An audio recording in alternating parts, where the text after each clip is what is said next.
1945, the war was done, but the Cold War conflict had begun. At Potsdam, Germany was split in four: USA, Britain, France, and Soviet power. Berlin, too, was divided tight, though deep within the Soviet sight. Each power ruled its separate zone, and tension quickly came to grow. Stalin demanded reparations paid, factories stripped, and wealth repaid.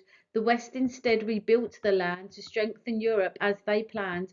Then Truman led containment's fight with Marshall aid dollars and American might. The West took trade and welcomed aid, but Stalin feared his power would fade.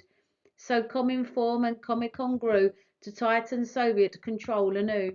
Germany became the central stage for Cold War rivalry and rage.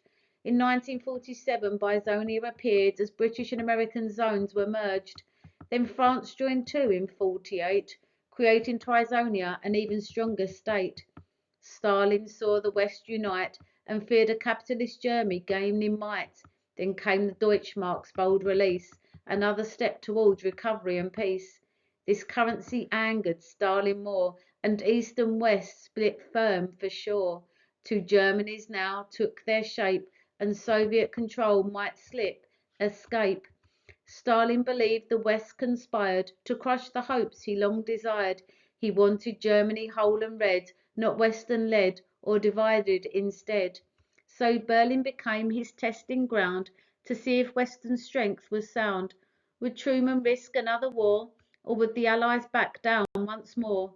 Then in June 1948 came the blow.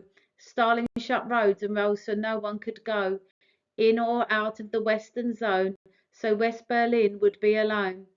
West Berlin was cut off fast. The Berlin blockade had begun at last.